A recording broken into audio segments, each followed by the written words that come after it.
તો નમસ્તે મિત્રો, હું જિગ્નેશ મેવાણી અને મારા આજના યુટ્યુબ મંચ ઉપર પ્રોફેસર હેમંત કુમાર શાહ છે. હું એમનો HK આર્ટ્સ કોલેજનો વિદ્યાર્થી તો રહેલો છું, પણ એમની મૂળ ઓળખ એ ગુજરાતના જાહેર જીવનના એક અગ્રણી તરીકે, એક ચિંતક તરીકે, એક લેખક તરીકે અને અર્થશાસ્ત્રી તરીકે ખૂબ મોટી વોટ્સઅપની દુનિયામાં બહુ જ ઓછા માણસો સેન્સિબલ કહેવાય એવા મેસેજીસ કરી શકતા હોય છે, જેનાથી જનચેતના એક મજબૂત અને બળવત્તર બને.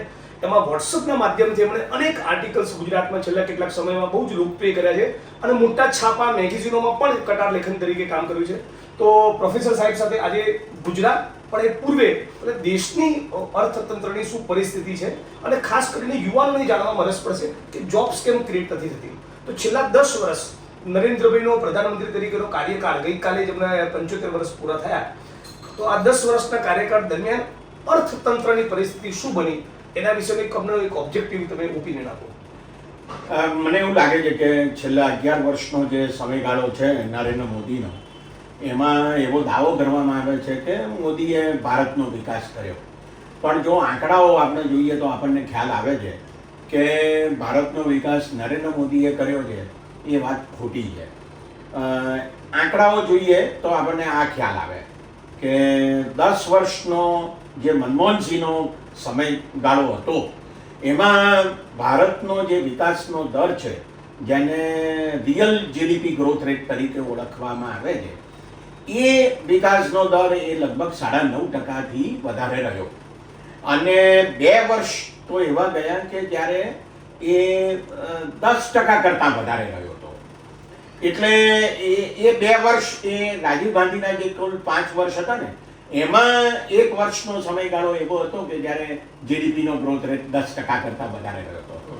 સ્વતંત્ર ભારતના ઇતિહાસમાં આવું કદી બન્યું નથી અને નરેન્દ્ર મોદીના છેલ્લા 11 વર્ષના ગાળા દરમિયાન પણ આવું બન્યું નથી. એટલે 10%થી વધારે વિકાસ દર થયો જ નથી. અત્યારે જો તમે આંકડો જુઓ છેલ્લા 11 વર્ષનો, તો એ આંકડો પણ 7%ની આસપાસ છે. એવરેજ એન્યુઅલ ગ્રોથ રેટ, એટલે દર વર્ષે 7%ના દરે વિકાસ થઈ ગયો છે. એટલે રાજીવજી કે મનમોહનસિંહજીની સરકાર વખતે જે GDP હતો એ તો નથી જ. ના, એ તો નથી, એના કરતા ઓછો છે. ઘણો ઓછો કહેવાય. અને બીજો અગત્યનો મુદ્દો એ મને એમ લાગે છે કે આ જે કંઈ વિકાસ થયો છે એ વિકાસ પણ મહદ અંશે જો તમે જુઓ તો એ મોટા શહેરો પૂરતું મર્યાદિત રહ્યો છે, અર્થતંત્રના અમુક ક્ષેત્રો પૂરતો મર્યાદિત રહ્યો છે. પણ જેને આપણે સમાન રીતે વિકાસ કહીએ એવો વિકાસ જોવા મળતો નથી. એવું ઘણા બધા અભ્યાસો આપણને જોવા મળે છે. બીજો એક અગત્યનો મુદ્દો મારે કહેવો જોઈએ અને તે એ છે કે નરેન્દ્ર મોદી જ્યારે સત્તા પર આવ્યા 2014માં, ત્યારે ભારતનું જે વિદેશી દેવું હતું ને એ 440 અબજ ડોલરની આસપાસ હતું. અને અત્યારે જે વિદેશી દેવું છે એ લગભગ 685 અબજ ડોલરની આસપાસ છે. એટલે 440થી વધીને 685 અબજ ડોલર થઈ ગયા. બરાબર. આ બહુ મોટા પ્રમાણમાં વિદેશી દેવામાં થયેલો વધારો કહેવાય. હવે એક બાજુ તમે એમ કહો છો કે અમે આત્મનિર્ભર ભારત કરવું છે અને બીજી બાજુ તમારું વિદેશી દેવું વધતું જાય છે. આ એક વાત. બીજો અગત્યનો મુદ્દો એ છે કે એક પણ વર્ષ એવું નથી ગયું નરેન્દ્ર મોદીની સરકારની કે જ્યારે સરકારે પોતે વિદેશી દેવું ના લીધું હોય. બરાબર. દાખલા તરીકે ચાલુ વર્ષનું તમે બજેટ જુઓ, ગયા વર્ષનું બજેટ જુઓ, એના આગલા વર્ષનું બજેટ જુઓ, કોરોના પછીના 5 વર્ષના બજેટ જુઓ કે કોરોના પહેલાના જુઓ, આ બધા વર્ષો એવા ગયા છે કે જ્યારે તમે વિદેશી દેવું લીધું જ છે.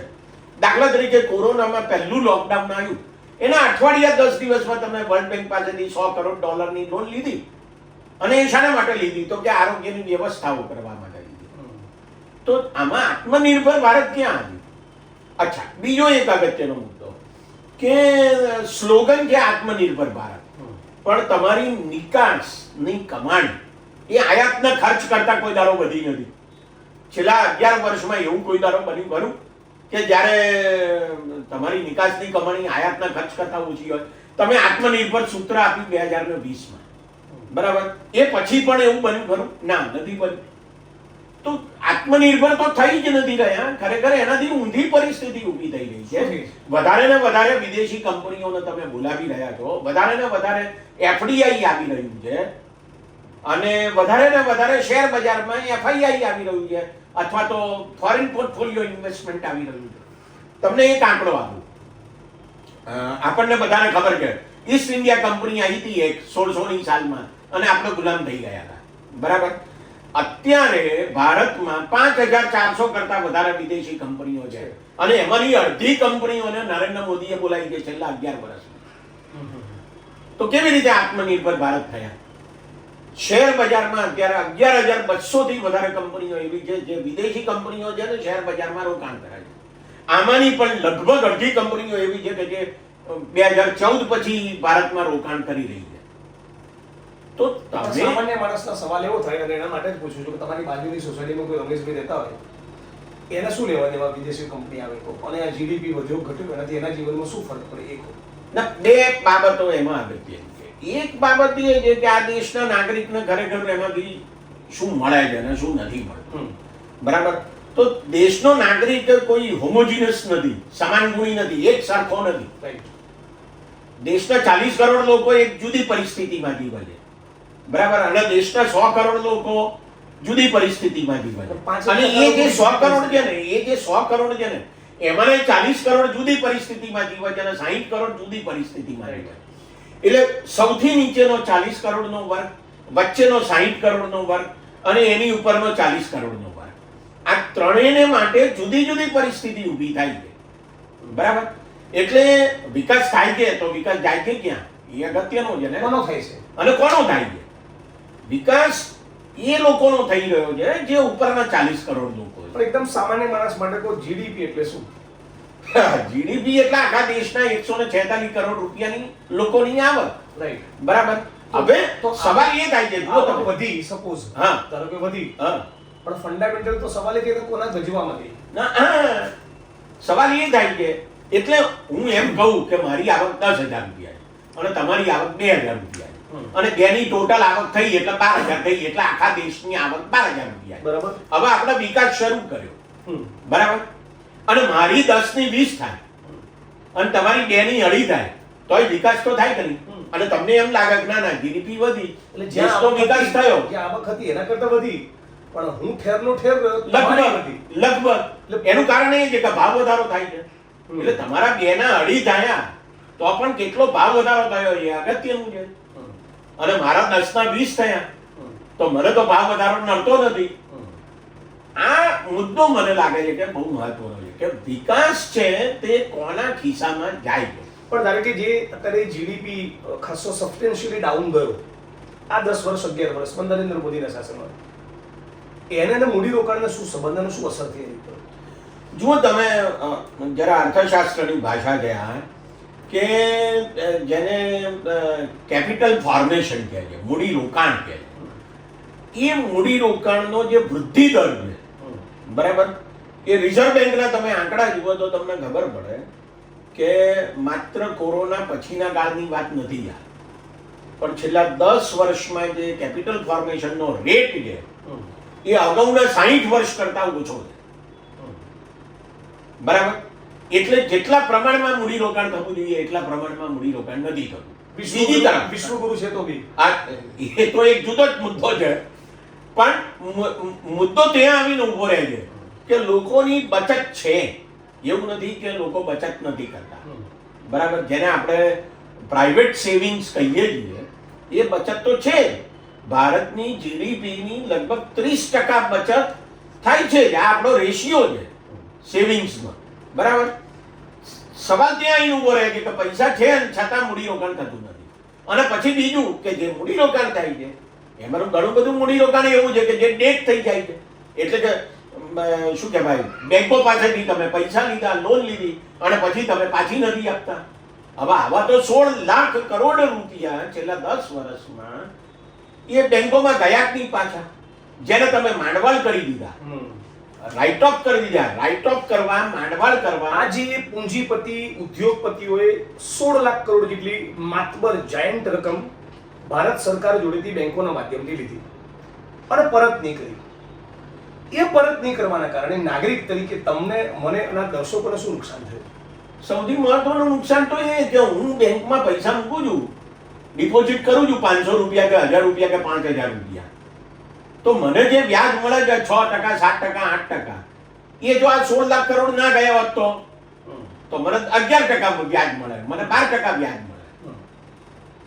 અને બીજું કે હું જ્યારે બાઇકની લોન લેવા જઉં કે ભાઈ મને 60-70 હજાર રૂપિયા લોનમાં આપો, બાઇકના 1 લાખની લોન કરી, તો મને ઓછા વ્યાજે લોન મળે.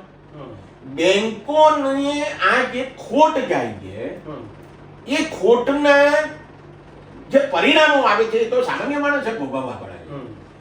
બીજો અગત્યનો મુદ્દો કે આ જે પૈસા છે, બેંકમાં જે પૈસા છે, એ પૈસામાં પણ લોકોનો ફાળો છે. યસ, મારી ને તમારી પણ 1000, 2000, 5000, 50,000 ની ડિપોઝિટ છે, પૈસા તો આપણા જ છે.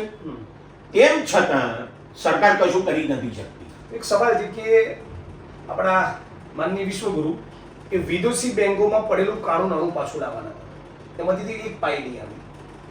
આ જ દેશના પૂંજીપતિઓએ જે 16 લાખ કરોડ માંથી હાથ ખંખેરી લીધા, તેની બૂચી પકડી હોય એવું કઈ ખરું? એવું ક્યાં દેખાય? એવું તો દેખાતું જ નથી કે કોઈ ઉદ્યોગપતિઓનો તમે પકડીને જેલમાં નાખ્યા હોય.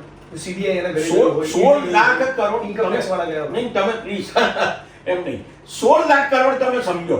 16 લાખ કરોડ ગયા એનો અર્થ શું છે કે બેંકોએ પોતાના બેલેન્સ શીટમાંથી એ રકમ જ કાઢી નાખી.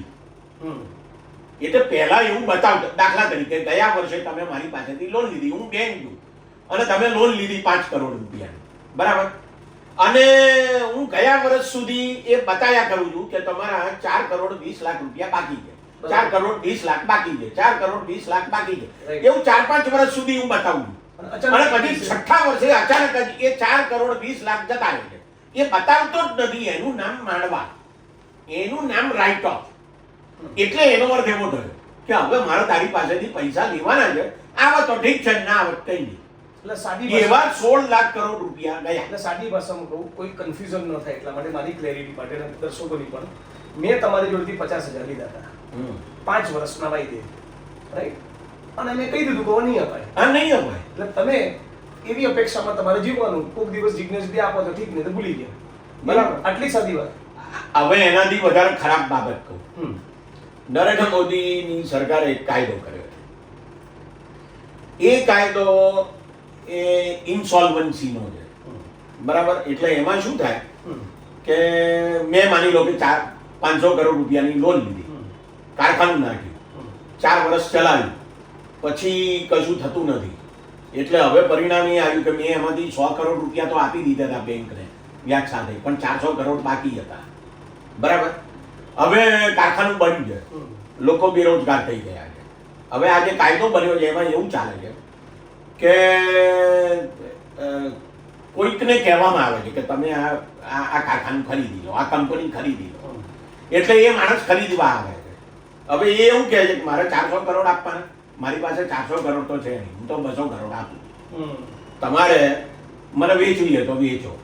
એટલે બેંક વેચનાર, જે ડૂબી ગયો છે એ વેચનાર, ખરીદનાર અને પાછો કોઈક અધિકારી એ કાયદા હેઠળ નિમાઈ દે, એ 4 જણા બેસીને આ બધું નક્કી કરે કે 200 કરોડમાં આ ગઈ કંપની ગઈ, બરાબર. એટલે બેંક શું વિચારે છે? બેંક એવું વિચારે છે કે 400 કરોડ તો મને પાછા મળવાના જ નથી, તો 200 કરોડ તો મળશે, બરાબર. અચ્છા, હવે પેલો માણસ શું કહે છે, ખરીદનાર, એ એવું કહે છે કે 200 કરોડ તો મારી પાસે છે નહીં, મને બેંક લોન આપે. એ જ બેંક એને લોન આપે છે, એમાંથી એ ખરીદે છે અને પછી પેલો ભરી દે છે એ બધો. આ ધંધો અત્યારે ચાલી રહ્યો છે મોટે ભાગે. એવું બનતું હશે કે હું એક કોર્પોરેટ હાઉસ છું અને તમે સરકાર છો અને તમારી બેંક જોડેથી મેં 5,000 કરોડ લીધા અને હવે હું નહીં આપી શકું. એ જો કહી રહ્યો છું કે નહીં આપી શકું, એ જે હું મારી ક્ષમતા નથી રહી, એ જે હું ચિત્ર બતાવું છું મારું, એ સાચું ના આવી હોય. એ તો એક જુદો જ મુદ્દો છે કે ફ્રોડ ચાલે છે, રાઈટ, બરાબર, કે ખરેખર આપી શકે એમ છે કે નથી આપી શકે. એ તો પ્રોજેક્ટની ફિઝિબિલિટી તમે જુઓ છો કે નથી જોતા. માની લો કે સ્ટેટ બેંક લોન આપે છે તમને 5 કરોડ રૂપિયાની, તો એ તમે એનું રોકાણ કરવાના છો, તમે એમાંથી વસ્તુ બનાવીને વેચવાના છો કે સેવા ઉત્પન્ન કરવાના છો ને વેચવાના છો. તો એ પ્રોજેક્ટની ફિઝિબિલિટી જુએ છે કે નથી જોતી? જુએ છે, એમ કહે છે. Yes. બધા રિપોર્ટો તૈયાર થાય છે, કાગળિયા તૈયાર થાય તમારે છે. ને મારે કાલે જઈને આપણે RBI ના દરવાજે ઉભા રહીએ કે SBI ના દરવાજે જઈને ઉભા રહીને કે 100 કરોડ આપો તો આપણને ના આપે, ના આપે. રાઈટ? તો તમે પહેલા તમારી ફિઝિબિલિટી 100 કરોડ નહીં, તમારી પાસે 40 લાખનું મકાન બનાવવું હોય કે 25 લાખનું ઘર લેવું હોય ને તોય તમારી પાસે ઢગલો કાગળિયાઓ માંગે છે. Yes. 1000 જાતની ચકાસણી કરે છે. અને માની લો કે તમારા તમે કોઈ હપ્તો ચૂકવતા અટકી ગયા પણ તો તમારા ઘરે આવીને તાળું મારી દે. પણ સાહેબ કોઈ પણ બાયસ વગર એકદમ ફ્રેન્કલી તમારી ગટ ફિલિંગ, તમારી અન્ડરસ્ટેન્ડિંગ શું છે કહો કે આ 16 લાખ કરોડ માફ કરવા બદલ સત્તાધારી પાર્ટીને, નરેન્દ્ર મોદી અને ભારતીય જનતા પાર્ટીને 1% વાળી મળી જશે? હું સરકાર છું એટલો તો નિર્દોષતા હું તમારા 16 લાખ કરોડ એમને માફ કરી દઉં. જો આ જે બેંકો છે ને જેણે આ 16 લાખ કરોડ રૂપિયા માફ કર્યા એ બધી સરકારી બેંકો. આ આંકડો કોઈ ખાનગી બેંકોનો નથી, રાઈટ? આ સરકારી બેંકોનો આંકડો. બરાબર? તો અને સરકાર કોની છે એ આપણને ખબર નથી. એનો અર્થ એવો થયો કે આમાં સરકારની મિલીભગત છે. એ સિવાય તો આ થાય નહીં ને. કેવી રીતે થાય? અને બીજી તરફ આપણને ખબર છે કે નીરવ મોદી હોય કે મેહુલ ચોકસી હોય કે પેલો વિજય માલ્યા હોય, આવા બધા તો ભાગી ગયા છે. હા, આવા બધા તો ભાગી ગયા છે. તો એમને ભગાડ્યા કોણે? અત્યારે તમે એક સામાન્ય માણસ બી જો કોઈ નાનકડો ગુનો કરેલો હોય તો લુકઆઉટ નોટિસ કરો છો. લુકઆઉટ નોટિસનો અર્થ તો એવો કરો ને કે એરપોર્ટ ઉપરથી કોઈ જાય નહીં. મોદી સાહેબ તો કહેતા હતા લાલ આંખ દિખાएंगे, તો અન્ય પાડોશી રાષ્ટ્રોને જે માણસ લાલ આંખ બતાવી શકતો હોય એ ભારતના ઉદ્યોગપતિ પૂંજીપતિઓ જોડેથી 16 લાખ કરોડ વસૂલ ન કરે. નહીં, એમની પાસે આંખ બંધ થઈ જાય છે. લાલ આંખ બતાવવાની તો વાત કે બંને આંખો એક જ છે. આંખ બંધ થઈ જાય. બંને એકબીજાના ચશ્માથી જ જોવાય છે, આંખો જ એક જ છે. આ આંખો એક જ છે. અને તો આજે 16 લાખ કરોડ જે મહાનુભાવોએ કરી નાખ્યું એમાં ગુજરાતના ઉદ્યોગપતિ પૂંજીપતિઓ ખરા બેચાર થશે ને? ઘણા હશે, ઘણા હશે. એ આંકડો રિઝર્વ બેંક પાસેથી જોવો પડે આપણે, પણ અત્યારે મને ખબર નથી એની.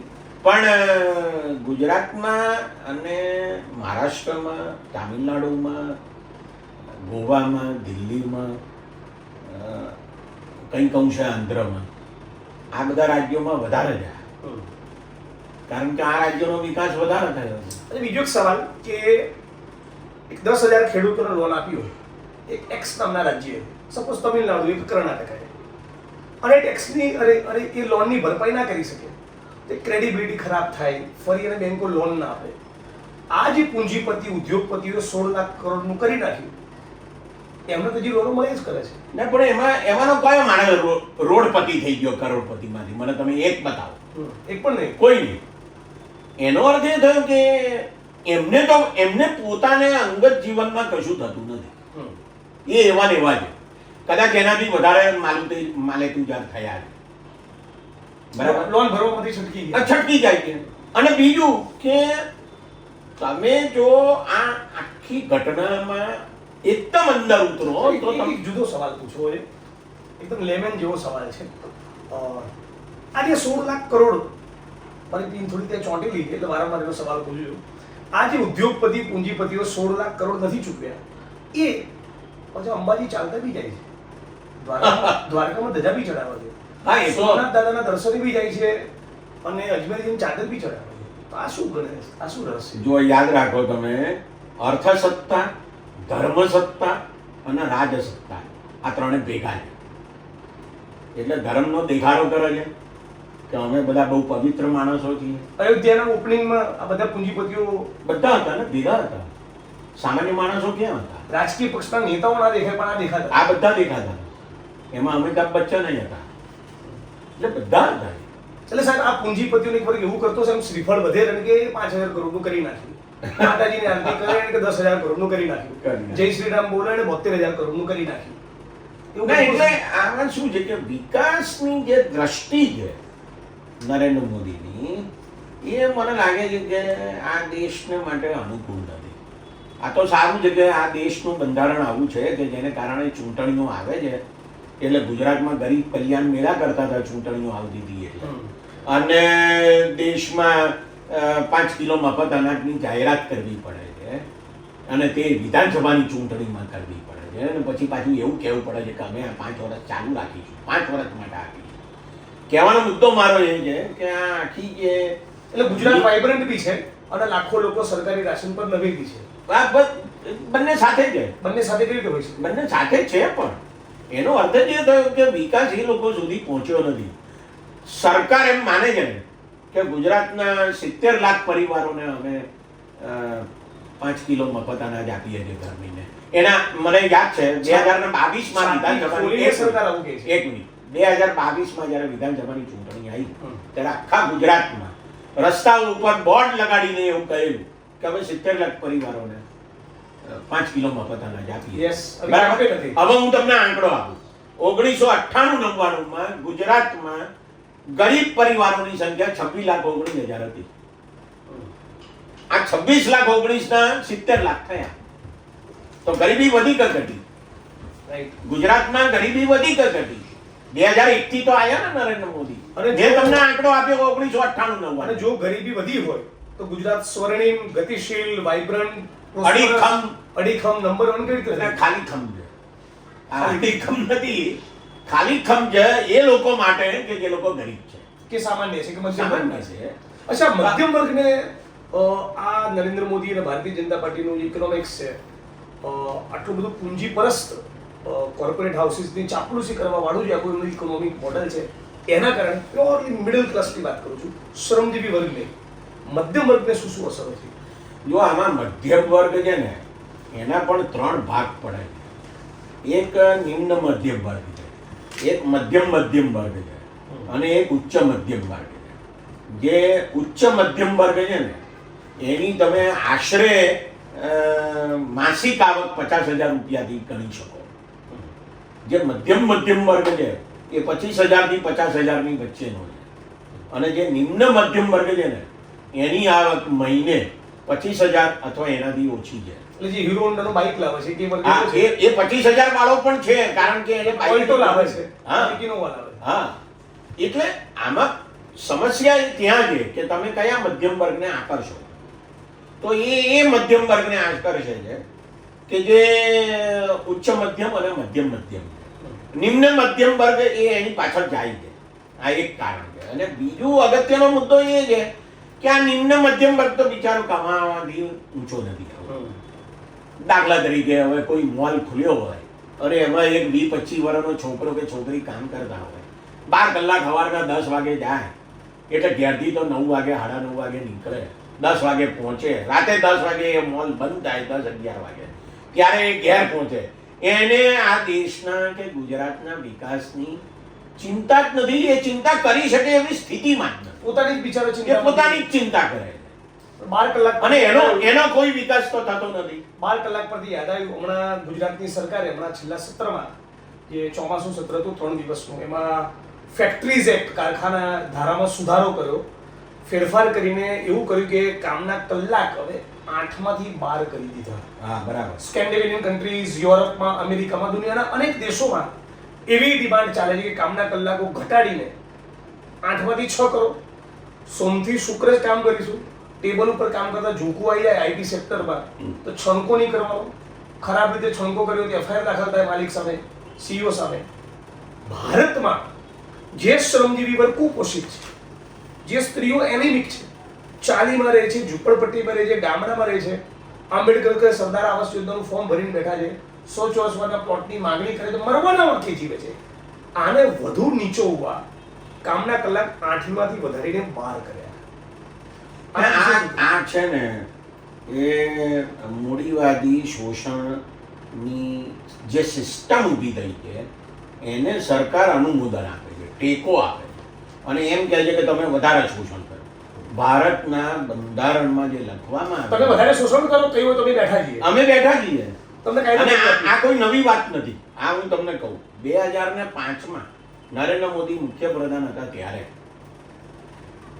ગુજરાત સરકારે એક પરિપત્ર બહાર પાડેલો અને એ પરિપત્રમાં મજૂર કાયદાઓની યાદી આપેલી અને એમાં એવું લખવામાં આવેલું કે જે ઉદ્યોગપતિઓ છે નાના કે મોટા, એમણે જાતે લખીને આપવાનું કે અમે આ કાયદાઓનું પાલન કરીએ છીએ તો તમારા ત્યાં ફેક્ટરી ઇન્સ્પેક્ટર આવશે નહીં.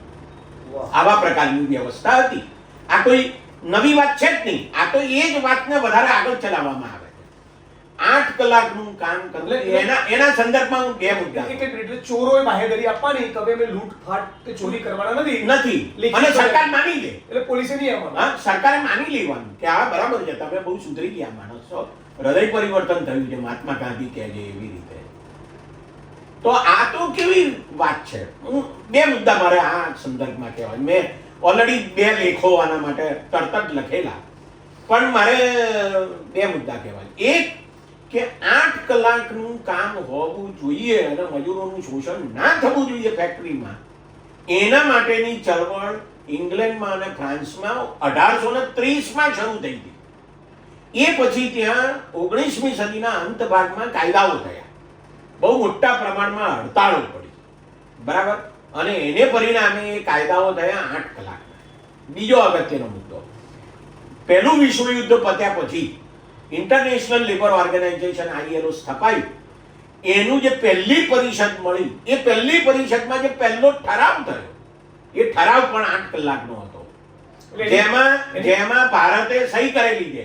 ILO નું સભ્ય છે ભારત આજે પણ, બરાબર, ટ્રીટીનું પાલન કરવા આપણે બંધાયેલા છીએ. તેમ છતાં સરકાર અત્યારે આંખના બહાર કરે છે. એનો અર્થ એવો થાય છે કે મજૂરોનું શોષણ કરવા જ છે. ખાલી એક વાત શેર કરું બધા વ્યુઅર્સ માટે કે આખી દુનિયામાં એક સમયે 16 કલાક 18 કલાક 15 કલાક મજૂરો જોડે, શ્રમજીવી જોડે કામ લેતા, અને આખી દુનિયામાં ટ્રેડ યુનિયન ઉભા થયા, મજૂર સંગઠનો બન્યા, મજૂરો શ્રમજીવીઓ લડ્યા. એવું લડ્યા કે 1886ના શિકાગોમાં એક હડતાલમાં તો ફેક્ટરીના મજૂરો લગભગ 10 માર્યા ગયા. માલિકો, પૂંજીપતિઓની પ્રાઇવેટ આર્મી, એમના રાખેલા ભાડુતી માણસો અને પૂંજીપતિઓના ઈશારે ચાલતી સરકારના માણસોએ ભેગા મળીને ગોળીબાર કર્યો અને 1886ની શિકાગોની સ્ટ્રાઇકમાં 10 મજૂરોના મોત થયા. એના પગલે આખી દુનિયામાં એક મજૂરોનું એક આંદોલનની ક્રાંતિ ઊભી થઈ અને ઇન્ટરનેશનલ લેબર ઓર્ગેનાઇઝેશને કામના કલાકો ઘટાડીને 8 કર્યા. આજે એ વાતને આટલા 150-200 વર્ષ થયા, વિજ્ઞાન અને ટેકનોલોજીનો આટલો બધો આવિષ્કાર થયો, એઆઈના સમયમાં જીવીએ છીએ, ત્યારે કામના કલાકો ઘટવા જોઈએ. એના બદલે આ એક એવી સરકાર છે જેણે કામના કલાકો વધારીને 8માંથી 12 કર્યા. એટલે આ આખી વ્યવસ્થા તમે જે ઊભી કરી રહ્યા છો, એ વ્યવસ્થા એવી છે કે અમને તમારી જિંદગીની કોઈ કિંમત નથી, અમને તો અમારા નફાની ચિંતા છે. સરકાર એમ કહે છે કે દેશનો વિકાસ કરવાનો છે, ગુજરાતનો વિકાસ કરવાનો છે, માટે તમે ભોગ આપો. એટલે ભોગ તો સામાન્ય માણસોએ જ આપવાનો છે, જે ધનવાનો છે એમને તો કોઈ ભોગ આપવાનો છે નહીં. એટલે મને એવું લાગે છે કે આ જે આખો સવાલ છે કે ચેન્નઈ, બેંગ્લોર, દિલ્હી, મુંબઈ, સુરત, બરોડા, રાજકોટ, અમદાવાદ, આનો એક મધ્યમ વર્ગ અને ઉપલો મધ્યમ વર્ગ, એને આ લેંગ્વેજ બહુ ગમે છે. GDP, growth, development, smart cities, bullet train, અને એને આ 7% થઈ ગયો જીડીપી, એ સમજાતું નથી કે મોદી સાહેબ જે વાત કરે છે, જે એડવર્ટાઇઝમેન્ટ કરે છે, જે ચિત્ર ન્યૂઝ ચેનલો રજૂ કરે છે, રાઈટ, જે પ્રમાણેનો દેશ એ બતાવે છે, રિયાલિટી એવી નથી. આમાં જનતાને કઈ રીતે કન્વિન્સ કરીએ? ના, આમાં એવું છે કે તમે જે શહેરોના નામ દીધા, એ શહેરોનો જે ઉચ્ચ મધ્યમ વર્ગ છે, એટલે જે 7%નો વિકાસ થયો ને, એ તો એમના ખીચામાં ગયો છે. એટલે એમને તો એ ગમે છે આ ભાષા, એમને નથી ગમતી એવું નથી, અને બાકીના તો સમજણ જ નથી પડતી, એટલે સવાલ ઊભો નથી થતો. એટલે અને પછી થાય છે શું, તમે જુઓ કે સરકાર છે ને એ ગરીબોને ટુકડા ફેંકે છે. દાખલા તરીકે ન્યાય નામની એક યોજનાની વાત હતી જે રાહુલ ગાંધીએ કરેલી, બરાબર. એમાં તો દર મહિને 6,000 રૂપિયા આપવાના હતા ગરીબ પરિવારને, વર્ષે 72,000. વર્ષે 72,000. નરેન્દ્ર મોદી જીત્યા પછી એમને કર્યું શું, એ 2,000 આપ્યા, 3 મહિના 6,000 આપ્યા, તમે ખુશ થઈ ગયા. આવા નાના નાના ટુકડા ફેંકવામાં આવે અને તમે એમ કહો કે અમે વિકાસ કર્યો છે ગરીબોનો.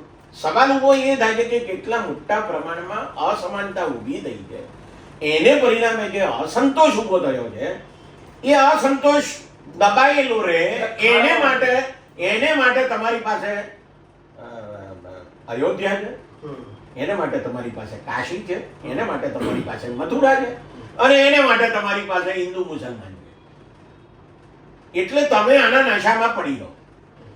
એટલે જે ઉપલો મધ્યમ વર્ગ છે, મધ્યમ વર્ગ છે અને ઉચ્ચ વર્ગ છે, એને આ બધું ધર્મનું ગમે છે, બરાબર, કોણ કથાઓ સાંભળવા જાય છે, મોટી મોટી કથાઓ, બરાબર, અને જે સામાન્ય લોકો જાય છે એમને તો આ દારૂ પીવડાવવામાં આવે છે. એટલે પરિણામ એ આવે છે કે એમને એમની સવાલ છે, આજે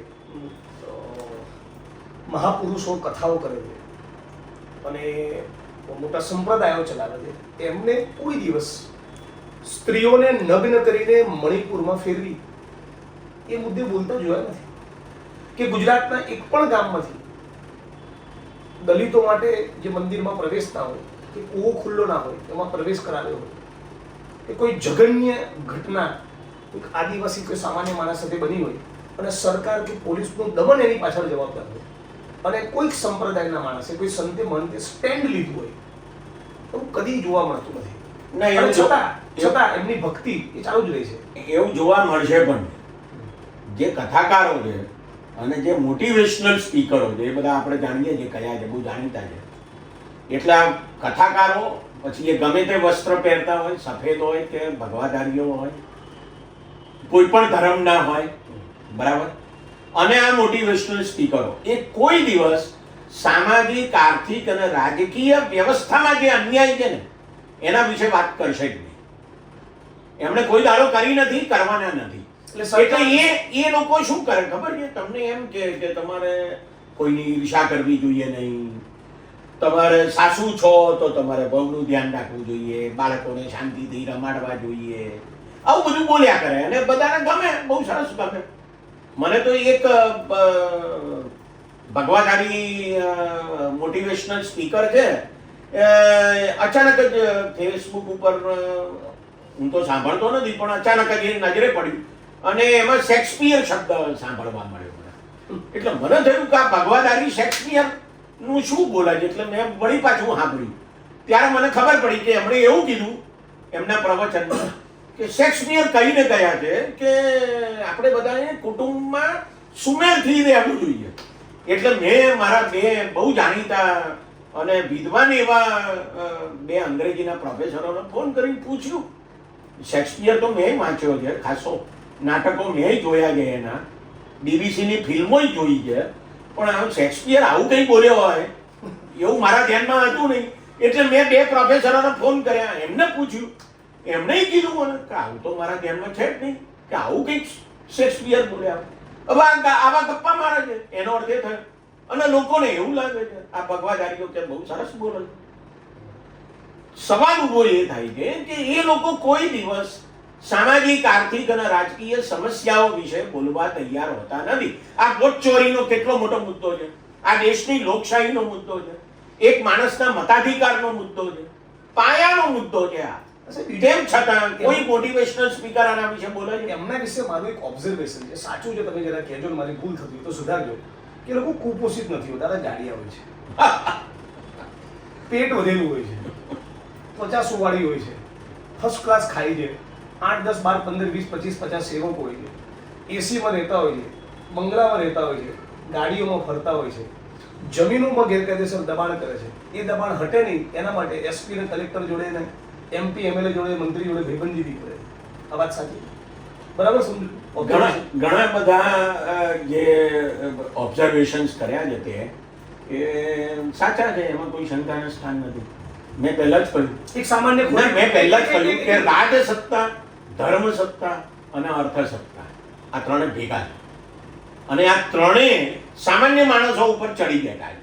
અને બીજું આ બધો જે વર્ગ છે આ એ કોઈ દિવસ ઉત્પાદનમાં નથી હોતો. ના, એ ભોગવવામાં છે. ઉત્પાદન એને ક્યાં ઉત્પાદન કરવાનું? ભાઈ કોઈ મોટિવેશનલ સ્પીકર મોટો 10,000 લોકોની સામે બોલતો હોય કે 2,000 લોકોની સામે બોલતો હોય કે 500 ની લોકો બોલતો, એને તો બોલવાનું છે. તો સાહેબ જે કથાકાર છે, સંત મહંત છે, મોટિવેશનલ સ્પીકર જે બોલે એ તો જ બોલે જેનું બ્રેન કામ કરે. બરાબર, બ્રેન તો જ કામ કરે જો ગ્લુકોઝ હોય બોડીમાં. ગ્લુકોઝ અનાજમાંથી આવે, એટલે અનાજ કોઈ માણસ પેદા કરે તો અન્ય મનુષ્ય એમના માટે અનાજ પેદા કરવાનું, એમની સવલત માટે જીવન જરૂરી ચીજ વસ્તુઓ પેદા કરવાની, એમણે ખાલી ભોગવવાનું ઉપદેશ આપવાનો. એ જ કરે છે, પણ એ સિવાય બીજું કરે છે શું? આપણે એમાંથી બહાર આવવાની જરૂર છે. સામાન્ય માણસો એ સમજવાની જરૂર છે કે આ લોકો જે કંઈ કરી રહ્યા છે, કહી રહ્યા છે, એ બધાથી આપણને કશો ફાયદો થતો નથી. ભગવાનનું ભજન કર્યાથી શું થયા કરે મને સમજાતું નથી હજુ. એટલે સામાન્ય માણસોને આ દારૂ પીવડાવવામાં આવે છે આ બધા દ્વારા. એટલે કબીર કહે છે મોકો કહા ઢૂંઢે રે બંદે મેં તો તેરે પાસ મેં. પણ એ તો આપણે સમજવાની જરૂર છે કે ભગવાન આપણી અંદર છે, આપણો પોતાનો ઈશ્વર છે, બરાબર. એ ઈશ્વરને આ લોકોએ ધંધાનું સાધન બનાવી દીધો છે. એટલે પરિણામ એ આવે છે કે આ બધા ધર્મોમાં આવે છે. કોઈ એક હિન્દુ ધર્મમાં કે કોઈ એક હિન્દુ સંપ્રદાયમાં જે એવું નથી, બધા જ ધર્મોમાં આ પરિસ્થિતિ અત્યારે છે કે આ બધા એના ભગવાનના, ઈશ્વરના, અલ્લાહના, ગોડના એજન્ટ થઈને બેઠા છે. બીજું આ વર્ગ હમણાં પહેલગામમાં જે આતંકવાદી હુમલો થયો અને મહિનાઓ સુધી પહેલગામમાં જેણે આતંકવાદી કૃત્યને અંજામ આપ્યો અને હિન્દુ બેન દીકરીઓ માતાઓનું સિંદૂર અને મંગળસૂત્ર લૂંટાયા, એ જે 4 ટેરરિસ્ટ હતા એ મહિનાઓ સુધી પકડાતા નતા. એ મુદ્દે પણ આ લોકો ચૂપ હતા. હા, એ તો ના બોલો ને. પણ યુપીએની સરકારો તો કદાચ બોલ્યા હોત ખરું એકાદ બે જણ તો ઘણા બોલ્યા હોત કદાચ. એટલે એમને શું કહેવાય કે રાજકીય પક્ષ સાથે સંબંધ છે, સત્તાધારી રાજકીય પક્ષ સાથે. ને કેટલાક લોકો તો ખુલ્લા બોલે છે બધું. નરેન્દ્ર મોદીની પ્રશંસા કરે છે, ભાજપની પ્રશંસા કરે છે, વગેરે વગેરે. એ બધું કર્યા કરતા હોય છે, એમના વ્યાખ્યાનોમાં બોલતા હોય છે. એટલે એક કથાકારે એવું બોલેલા, મને બરાબર યાદ છે. બીજું ગમે તે હોય પણ નરેન્દ્ર મોદીની રાષ્ટ્રભક્તિમાં મને સહેજ પણ શંકા નથી. એટલે બાકીના 146 કરોડની રાષ્ટ્રભક્તિમાં શંકા છે તમને? એટલે શું તમે કહેવા શું માંગો છો? એટલે ભાજપના આઈટી સેલ વાળા બોલે એવું? આ એના જેવું બોલે છે. એટલે કહેવાનો મુદ્દો એ છે. તમને શંકા છે? હે? તમને નરેન્દ્ર મોદીની રાષ્ટ્રભક્તિ પર શંકા છે? ના, મને રાષ્ટ્રભક્તિ પર શંકા નથી, પણ જે પ્રકારનો રાષ્ટ્રવાદી એ ચલાવે છે ને એ સાચી રાષ્ટ્રભક્તિ નથી. એમાં કોઈ શંકા કેમ નથી? એનું વિશ્લેષણ ઘણું મહત્વનું છે. મને એવું લાગે છે કે એમની જે નીતિઓ છે, એમના જે ઉચ્ચારો છે, એમની જે કાર્યશૈલી છે, એ આ દેશમાં ધર્મને આધારે અને જાતિને આધારે વિભાજન કરનારી છે. હું તમને દાખલો આપું. 2007ની વિધાનસભાની ચૂંટણી આવી હતી ગુજરાતમાં. તમે અત્યારના છાપાઓ ખોલીને જોઈ શકો છો. સૌથી વધારે ગુજરાતમાં જ્ઞાતિગત સંમેલનો ચૂંટણીના પહેલા 1 વર્ષના ગાળા દરમિયાન મળ્યા. અને એ લગભગ એ બધામાં, પછી એ બ્રાહ્મણનું હોય, જૈનોનું હોય, વૈષ્ણવોનું હોય, દલિતોનું હોય, ઠાકોરોનું હોય, પટેલોનું હોય, આવા બધા સંમેલનોમાં મોટા પ્રમાણમાં નરેન્દ્ર મોદી મુખ્યપ્રધાન તરીકે 2007ની વિધાનસભાની ચૂંટણીના 1 વર્ષના ગાળા દરમિયાન ગયા. જ્ઞાતિઓને મજબૂત કરી. જ્ઞાતિવાદ ભૂસાતો નહીં હોય, વધારે મજબૂત થાય. બરાબર એ ધંધો તમે ધર્મના નામે કર્યો છે.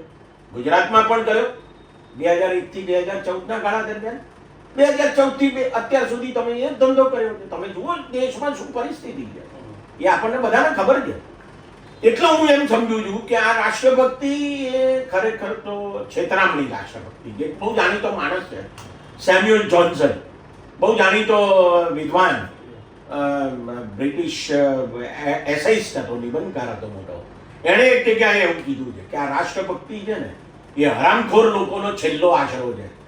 બીજું કશું ના સૂજે ને ત્યારે રાષ્ટ્રભક્તિ સૂજે છે. મને એવું લાગે છે કે દેશ અત્યારે ખાસા મોટા પ્રમાણમાં આ હરામખોરી તરફ આગળ વધેલો છે. આ હરામખોરીની રાષ્ટ્રભક્તિ છે. અને એટલે મને એમ લાગે છે કે દેશ માટે ખતરનાક છે. પણ પહેલગામના આતંકવાદી હુમલા પછી જે આપણી ડિપ્લોમેસી એકદમ ક્લિયર દેખાય છે ફેલ ગઈ. શ્રીલંકા અને ભૂટાન જેવું નાનું દેશ પણ આપણા સમર્થનમાં નહીં આવ્યું. અને એકચ્યુઅલી કેટલા રફાલ તૂટ્યા, કઈ શરતોને આધીન આપણે સીઝ ફાયર કર્યું, અમેરિકાએ એનાઉન્સમેન્ટ કર્યું, 15-17 વખત ટ્રમ્પ બોલ્યો મેં ધંધો બંધ કરવાની ધમકી આપી ત્યારે સીઝ ફાયર થયું છે.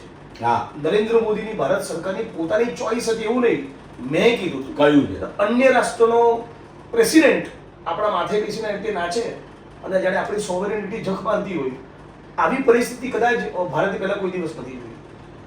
1971 એટલે એ ઘટનાને યાદ કરવી પડે, બાંગ્લાદેશના યુદ્ધને, કે જ્યારે 1970ના ડિસેમ્બરમાં આ થયું,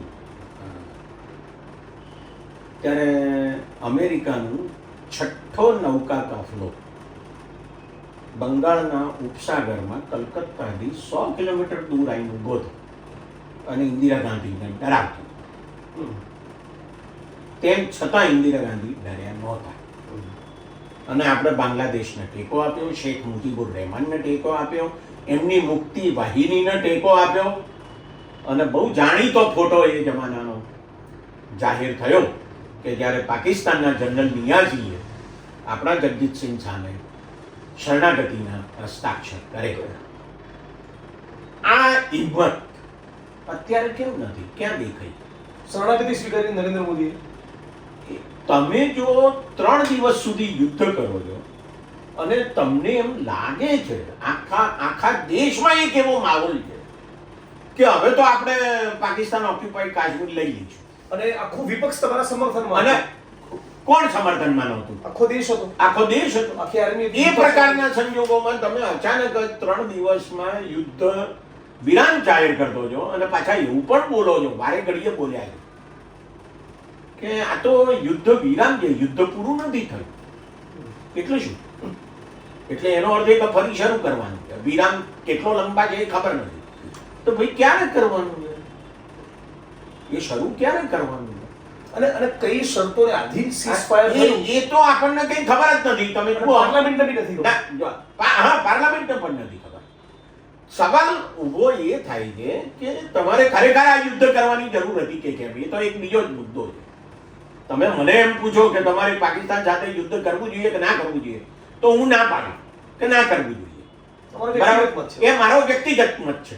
પણ મારો સવાલ ઊભો એ થાય છે કે જ્યારે તમે કરો છો ત્યારે એના પરિણામો શું આવ્યા એ તો બતાવો. તમે શું અચીવ કર્યું, શું સિદ્ધ કર્યું? તમે કેટલા લોકો આજે માત્ર ઉરી ક્ષેત્રમાં, ઉરીની વાત કરું છું, માત્ર ઉરી ક્ષેત્રમાં પાકિસ્તાને જે બોમ્બ ફેંક્યા એને પરિણામે 540 જેટલા ઘર નાશ પામ્યા. બરાબર? આ નુકસાન કોણે ભરપાઈ કરવાનું છે? કેવી રીતે ભરપાઈ કરવાની? આવા તો કેટલાય નુકસાન છે બીજા બધા. આ તો એક જ ક્ષેત્રની વાત કરી, એક જ ખૂણાની વાત છે. એક ખૂણાની વાત કરો. બાકીનું વાસ્તવિક ચિત્ર તમે પાર્લામેન્ટના ફલક ઉપર પણ મૂકવા નથી માંગતા કે એકચ્યુઅલી ઇન્ડિયામાં શું ડેમેજ થયું, પાકિસ્તાનને તમે શું જવાબ આપ્યો, કઈ શરતોને આધીન સીઝફાયર થયું, કેટલા રફાલ તૂટ્યા, અમેરિકાનો ડોનાલ્ડ ટ્રમ્પ પ્રેસિડેન્ટ કેમ જાહેરાત કરે છે સીઝફાયરની, આપણે કેમ જાહેરાત ના કરી? અને બીજો તો મને તો સમજાતું જ નથી, પહેલગામ કેટલું દૂર છે સરહદથી, પીઓકેની સરહદ, ત્યાંથી પહેલગામ કેટલું બધું દૂર છે. તો આ 4 આતંકવાદીઓ આપણા પોતાના હતા કે ત્યાંથી આવ્યા હતા? એ તો કહો. હવે ત્યાંથી આવ્યા તો મૂળ સવાલ ઊભો એ થાય કે તો આયા કેવી રીતે આટલું બધું? અને પાર્લામેન્ટના સત્રના આગલા દિવસે અચાનક જાહેર કરી દીધી ઓપરેશન મહાદેવમાં મારી નાખ્યા. એના કોઈ ફોટા નહીં, એમની કોઈ ધરપકડ નહીં, કશું જ નહીં. કશું. એ કોણ હતા, કયા રૂટથી આયા, કેમ સિક્યુરિટી લેપ્સ ગયો, કેમ આપણે આઈડેન્ટિફાય? પણ એનો અર્થ એવો થયો કે સંસદ મળી અને ચર્ચા થઈ એટલે પહેલા 4 મર્યા. સંસદ મળતી જ ના હોત, આપણા દેશનું બંધારણ જ એવું હોત કે સંસદ મળતી જ ના હોત, વિરોધ પક્ષ હોત જ નહીં ચાઇના જેવું, તો આ 4 મળત પણ નહીં. એવું પણ બને. એટલે વિરોધ પક્ષ જરૂરી છે. હા, એટલે વિરોધ પક્ષ, એટલે સંવિધાન, એટલે લોકશાહી જરૂરી છે, એટલે ડેમોક્રેસી જરૂરી છે કે જેથી સરકાર એકાઉન્ટેબલ બને છે, સરકારની લોકોને જવાબદાર બને છે. અને વિરોધ પક્ષનું તો એ કામ છે કે સવાલો પૂછે. હવે તમે વિરોધ પક્ષને દેશદ્રોહી કહો છો, સવાલ પૂછે એ દેશદ્રોહી થઈ ગયા. વિરોધ પક્ષના જે નેતાઓને દેશદ્રોહી કહે છે એમને પોતાની છબી સુધારવા ઓપરેશન સિંદૂરના પ્રચાર માટે વિદેશ મોકલે છે. ઘણા બધા સવાલો આ મુદ્દે છે, પણ મને એમ લાગે છે કે એ વિદેશ જઈ આવ્યા ને આપણા બધા વિરોધ પક્ષના પણ સંસદ સભ્યો એમાં હતા, શશી થરૂર સહિત. જ્યાં સુધી મને વિદેશ નીતિનું જ્ઞાન છે ત્યાં સુધી હું એમ કહું કે એનાથી કોઈ ફાયદો થયો નથી. શેખ પણ હું રાજ્યશાસ્ત્રમાં MA કરી ચૂક્યો છું અને આખી ગુજરાત યુનિવર્સિટીમાં મારો પહેલો નંબર હતો, એટલે મને ઇન્ટરનેશનલ રિલેશન્સની સમજણ પડે છે. અને એ પણ હકીકત કહી દઉં કે મોદી નરેન્દ્ર મોદી જેનો દાવો કરે છે, એક મિનિટ ભાઈ, મોદી સાહેબની જેમ એન્ટાયર પોલિટિકલ સાયન્સ તો નહીં ને? આ એન્ટાયર પોલિટિકલ સાયન્સ 8 પેપર, અને તે પણ એ જે દાવો કરે છે કે હું આ પ્રોફેસરોના હાથ નીચે ભણેલો કે એક્સટર્નલ કરેલું, હું એ જ પ્રોફેસરોના હાથ નીચે પોલિટિકલ સાયન્સ ભણેલો. પણ એ પ્રોફેસરમાંથી કોઈ દાવો નથી કર્યો કે મેં ભણાવ્યો છે નરેન્દ્ર મોદી નથી કર્યો. મનુષ્યને. નથી કર્યો. મારો કહેવાનો મુદ્દો એ છે કે આંતરરાષ્ટ્રીય સંબંધોની જેટલી મારી સમજ છે, મારો જેટલો અભ્યાસ છે, એના સંદર્ભમાં હું કહું છું કે નથી ઓપરેશન સિંદૂરથી કશું સિદ્ધ થયું, નથી તમે વિપક્ષોને, સંસદ સભ્યોને બહાર મોકલ્યા અને પોતાની વાતો રજૂ કરવા માટે સરકારનો પક્ષ, એનાથી પણ કશું સિદ્ધ થયું હોય એવું મને લાગતું નથી. માની લો કે તમે જુઓ કે તમે એ પછી પણ આતંકવાદીઓ કાશ્મીર સરહદે મરતા હોય એવી ઘટનાઓ થોડી બનેલી જ છે, બરાબર?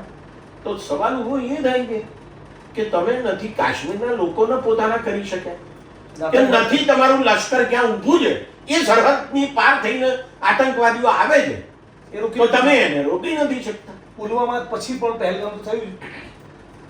જો તમે પુલવામા પણ કેટલું દૂર છે સરહદથી એ જોઈ લો, પહેલગામ કેટલું દૂર છે સરહદથી એ તમે જોઈ લો. અને પુલવામામાં તો 4 મહિના સુધી ગૃહ વિભાગમાં આપણી આર્મીએ સતત લખ્યું છે કે સડકના માર્ગે અમને ન લઈ જાઓ, એર લિફ્ટ કરીને લઈ જાઓ, રિસ્ક છે, આતંકવાદી હુમલો થવાની દહેશત છે, એવા ઇનપુટ છે. છતાં 4 મહિના હોમ મિનિસ્ટ્રીમાં ફાઇલ પેન્ડિંગ રહી, ગુપ્તચર વિભાગ સતત લખતું રહ્યું, આર્મીના જવાનો સતત મુદ્દો રેઝ કરતા રહ્યા, છતાં રક્ષણ નહીં જ આપ્યું. છતાં આર્મીને એની મરજીની વિરુદ્ધ સડક માર્ગે જ લઈ ગયા. એ માર્ગે રિસ્ક હતું. સરવાળે આપણા જવાનો મર્યા અને સાહેબ જીમ કોર્બેટ પાર્કમાં ફોટોગ્રાફી કરતા હતા. ના, અને અગત્યનો મુદ્દો એ છે કે આ કોઈ નાની સડક ઉપર કે કોઈ ગામની ગલીમાં નથી થયું, જમ્મુ શ્રીનગર હાઈવે ઉપર થયું છે. એ પ્રકારના સંજોગોમાં તમે, મને સમજાતું નથી કે તમે કેવા પ્રકારની સંરક્ષણની વ્યવસ્થા કરો છો. આર્મી પણ આફ્ટર ઓલ તો આ દેશના લોકોને જવાબદાર છે. આર્મીમાં જે પૈસા વપરાય છે કોના? એ મારા ને તમારા છે. આપણે સવાલ પૂછી શકીએ, સરકારે જવાબ આપવા પડે સંસદમાં, કારણ કે એના માટે તો અમે ચૂંટીને પ્રતિનિધિઓ મોકલીએ છીએ, એ ગમે તે પાર્ટીના હોય. તો સવાલ ઊભો એ થાય છે આપણે માટે કે આ જે ઘટનાઓ બને છે એ ઘટનાઓથી ખરેખર ભારતને નુકસાન થયું છે, સરકારે જે નીતિઓ અપનાવી છે એનાથી નુકસાન થયું છે કે લાભ થયો છે? આના લેખાજોખા જો આપણે કરીએ તો આપણને સમજાય છે કે છેલ્લા 11 વર્ષમાં વિદેશ નીતિમાં આપણે કોઈ સફળતા પ્રાપ્ત કરી હોય આપણી નીતિઓને કારણે એવું દેખાતું નથી. હા, એ 2-3 મુદ્દા એવા ખરા કે જે મુદ્દામાં આંતરરાષ્ટ્રીય માહોલ એવો છે કે જેને કારણે આપણને ફાયદો થયો હોય અથવા આપણે એ પરિસ્થિતિમાં આગળ વધ્યા હોય. એ કારણો જુદા છે.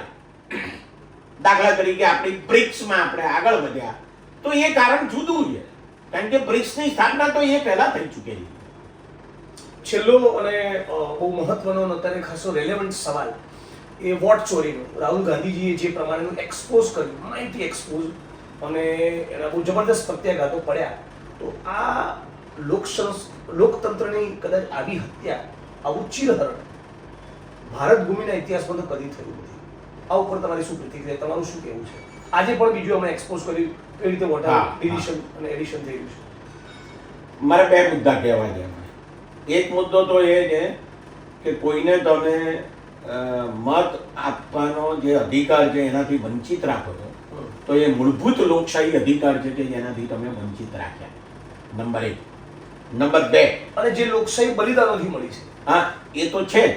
એટલે લોકશાહીમાં મતદારને મતાધિકારથી વંચિત રાખવામાં આવે એ કોઈ લોકશાહીમાં ચલાવી શકાય નહીં.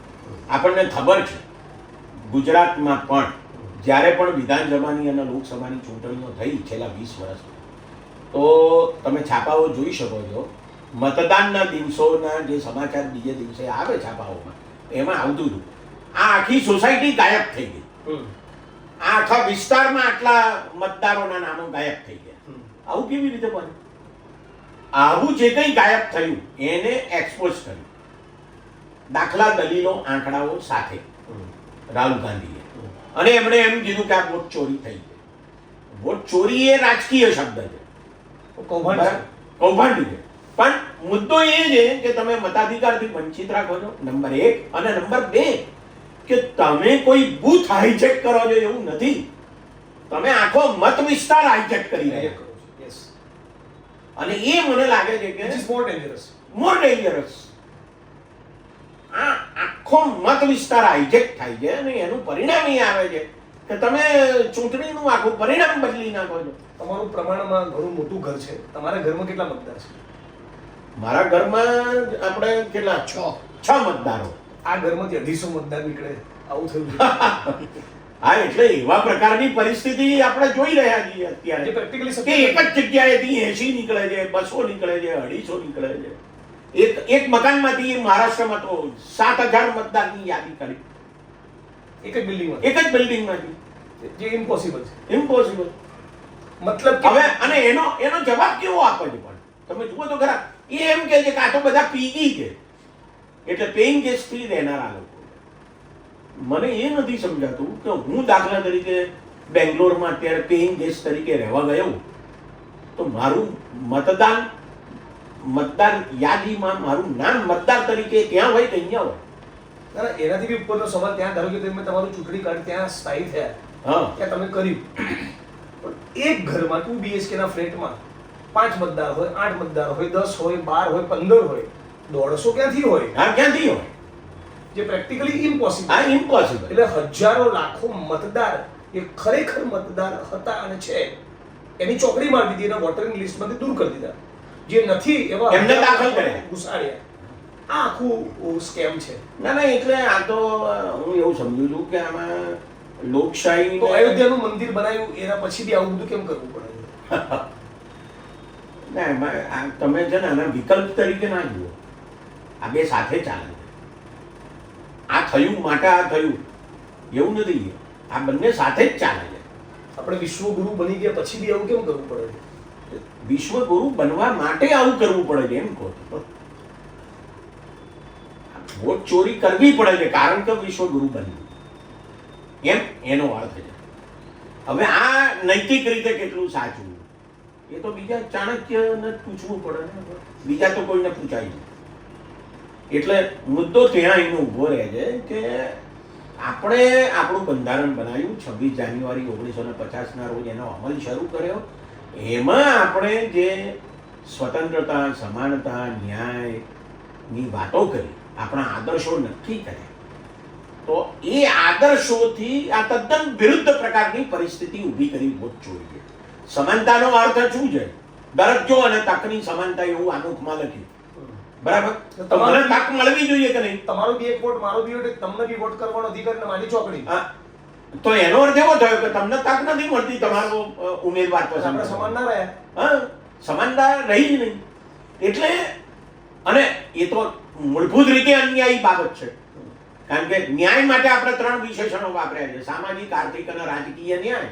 તો આ રાજકીય રીતે અન્યાયી બાબત છે વોટ ચોરી છે. હું એમ સમજુ છું કે આજે સરદાર વલ્લભભાઈ પટેલ હોત અને વોટ ચોરીનું આ સ્કેમ નરેન્દ્ર મોદીનું ભાજપ સરકારનું એક્સપોઝ થઈ હોત, સરદાર વલ્લભભાઈ પટેલે કઈ રીતે રિએક્શન આપ્યું? સરદાર પટેલે તો સત્યાગ્રહ કર્યો હતો. એ તો ગાંધીજીના અનુયાયી હતા, એટલે એમણે સત્યાગ્રહ શરૂ કરી દીધો હોત ત્યારનો. અને સરદાર પટેલે તો આ ભાજપ સામે કે આ સરકાર સામે આંદોલનો શરૂ કર્યા હોત કે આ તો ખોટું છે, આ ચાલે નહીં, અને આખા દેશમાં એ ફરી વળ્યા હોત, એમાં કોઈ શંકાને સ્થાન નથી. અને પણ અત્યારે તો સરદારનું પૂતળું છે અને એને એકતાનું નામ આપ્યું છે, સ્ટેચ્યુ ઓફ યુનિટી. એટલે સરદાર ખરેખર તો હવે ખરી એકતા ઊભી કરવા માટે મંડી પડ્યા હોય આની સામે. આની સામે બધા એક થાવ, બધા એક થાવ. સરદાર વલ્લભભાઈ પટેલનું નામ પણ ક્રિકેટના સ્ટેડિયમ પરથી ભૂસી નાખ્યું. નરેન્દ્ર મોદી પોતાનું જીવતું જગત્યું કર્યું. આ મુદ્દે તમારી કોમેન્ટ અને પછી આ સંવાદ હાલ પૂરતું પૂરું. મને કઈ લાડવા ખવડાયા નહોતા જીવતું જગત્યું કર્યું. એ તો ગૌતમભાઈને ખવડાય છે, મુકેશભાઈ, ગૌતમભાઈ, સુધીરભાઈ, પંકજભાઈ, બધા એમના ઘણા મિત્રો. ઘણા મિત્રો છે. સૌથી વધારે તો જય શાહને ખવડાયા. બહુ ખોટું કર્યું. એટલે માણસને જીવતે જીવ વિખ્યાત થવાની જે તમન્ના હોય, અંદરની ઈચ્છા હોય, એ બહુ ખતરનાક બાબત છે. અને મને નથી લાગતું કે આમાં ક્યાંય નીતિ હોય. આ બધું અનીતિ છે. તમે કોઈ પણ રીતે જુઓ તો આ એ અનીતિ છે, રાજકીય રીતે અનીતિ છે. દુષ્ટ કેરેક્ટર કહેવાય. કયા શબ્દો વાપરવા મને સમજાતું નથી, પણ એમ કહી શકાય કે આવી બધી બદમાશીઓ કર્યા પછી નરેન્દ્ર મોદી એક નેતા તરીકે, રાજકારણી તરીકે ઇતિહાસમાં આપણી આવનારી પેઢીઓને કઈ રીતે જોશે? તાનાશાહ તરીકે જોશે, અને ગુજરાતી અન્યાયી માણસ તરીકે જોશે, ગુજરાતી તરીકે જુઠ્ઠા માણસ તરીકે જોશે, જુઠ્ઠા માણસ તરીકે જોશે. એટલે એનો અર્થ એવો થાય છે કે તમે જે પ્રકારનું શાસન ચલાવી રહ્યા છો, એ શાસન આજથી 50-100 વર્ષ પછી કેવી રીતે જોવાશે, ઇતિહાસકારો એને કેવી રીતે જોશે, એ અગત્યનું છે. મને એવું લાગે છે કે 2014 સુધી 1950થી શરૂ કરીને કોંગ્રેસ પાર્ટી સત્તા ઉપર એમાં મોટો સમય રહી, પણ એ સિવાયની પણ બધી પાર્ટીઓ, જનસંઘ સહિત ભાજપનો પૂર્વાશ્રમનો જનસંઘ એ પણ સત્તા ઉપર હતો, ભાજપ પણ સત્તા ઉપર હતો 1998 થી 2004 સુધી, બરાબર. અટલ બિહારી વાજપેયી વડાપ્રધાન હતા. આ ગાળા દરમિયાન 1950 થી 2014 ભારતે પોતાના બંધારણમાં આમુખમાં જે આદર્શો લખેલા, એ આદર્શો તરફ આપણે ધીમે ધીમે ગતિ કરતા હતા. 2014 પછી ગતિ ઊંધી દિશામાં થઈ છે, આપણે એનાથી ઊંધી દિશામાં જઈ રહ્યા. એટલે જે નુકસાન થયું છે એ નુકસાન ભરપાઈ કરતા બીજા એટલા 50 વર્ષ થાય એવા પ્રકારની પરિસ્થિતિ આજે ઊભી થઈ છે. પાર્ટી ગમે તે સત્તામાં આવે, કોંગ્રેસ પણ સત્તામાં આવે તો આ 11 વર્ષમાં જે નુકસાન થયું છે ને એ ભરપાઈ કરતા કોંગ્રેસને પણ 50 વર્ષ થાય એવા પ્રકારનું નુકસાન થઈ ચૂક્યું છે. ભારતની લોકશાહીને, આપણા ન્યાય, સમાનતા અને સ્વતંત્રતાના આદર્શો, સમાજવાદના અને સેક્યુલરિઝમના આદર્શોને એટલા મોટા પ્રમાણમાં નુકસાન થયું. આ વિશ્વગુરુની ભારત ભૂમિને મળેલી ભેટ છે. આ હતા પ્રોફેસર હેમંત કુમાર શાહ, અને ફરી એકાદ વખત એમની સાથે અલગ બીજો એક એપિસોડ કરીશું. એ વખતે સ્ટ્રિક્ટલી એ મુદ્દે વાત કરવી છે તમારી સાથે કે ગુજરાતમાં અને દેશમાં જોબ્સ કઈ રીતે ક્રિએટ થાય, એમ્પ્લોયમેન્ટ, રોજગાર કઈ રીતે ઊભો થાય. પણ એ ફરી ક્યારેક તમારી સાથે ડાયલોગ કરીશું. ચોક્કસ. તો મજા પડી સાહેબ, થેન્ક યુ. અને તમે બધા મિત્રો આને લાઈક, શેર ને સબસ્ક્રાઇબ તો કરજો જ. અને પ્રોફેસર હેમંત કુમાર શાહના બીજા અન્ય વિડીયો પણ છે, એ પણ તમે તમારી રીતે જોજો. તમને ગુજરાત અને દેશની રાજકીય, સામાજિક